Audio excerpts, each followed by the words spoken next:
கடந்த பிப்ரவரி 6ஆம் தேதி மகிழ் திருமணி இயக்கத்தில் அஜித்குமார் த்ரிஷாவுடைய நடிப்பில் வெளியான திரைப்படம் தான் விடாமுயற்சி. இந்த திரைப்படத்தில் த்ரிஷா அஜித்குமார் 12 வருஷமாக காதலிச்சு திருமணம் பண்ணிக்கிட்டதுக்கு அப்புறமா சில பல மனஸ்தாபங்களால் விவகாரத்து வாங்கிற அப்படின்ற மாதிரி சொல்லுவாங்க. முக்கியமாக தனக்கு ஒரு அஃபேர் இருக்குது அப்படின்னு சொல்லி அந்த அஃபேருடைய பேர் பிரகாஷ் அப்படின்றதையும் மென்ஷன் பண்ணியிருப்பாங்க.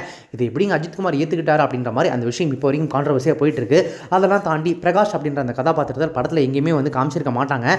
அந்த ஒரு காட்சியில் த்ரிஷா சொல்லியிருப்பாங்க, அவ்வளோதான். மற்றபடி அந்த பிரகாஷ் அப்படின்ற அந்த நபர் யார், அவர் பார்க்க எப்படி இருப்பார், அவர் எப்படி த்ரிஷாவுக்கு பழக்கமானார், த்ரிஷா எப்படி அந்த பேர் அஜித்குமார் கிட்ட சொன்னாங்க, இந்த மாதிரி பல விஷயங்களுக்கு படத்தில் வெளியே இருக்காது.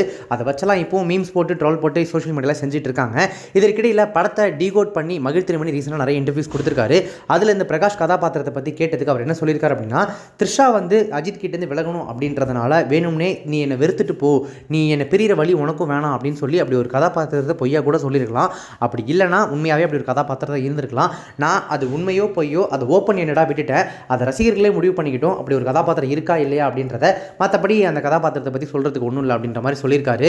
இப்போது ரசிகர்கள் இதையும் வச்சு அப்போ உண்மையாகவே பிரகாஷ்னு ஒரு கதாபாத்திரம் இருக்கா இல்லையா, இல்லை த்ரிஷா இவர் சொல்கிற மாதிரி சும்மா சொன்னாங்களா, அப்படி சும்மா சொல்லியிருந்தாலும் எப்படி கரெக்டாக பிரகாஷ்னு சொன்னாங்க, அப்படி உண்மையாகவே இருக்குன்னா இந்த அஜித்குமாரோட த்ரிஷா கிளைமேக்ஸில் சேர்ந்துடும் போது அந்த பிரகாஷ்ன்ற கதாபாத்திரம் என்ன ஆகும் அப்படின்னு சொல்லிட்டு அதை வச்சுட்டு பயங்கரமாக கலாய்ச்சிட்டு இருக்காங்க.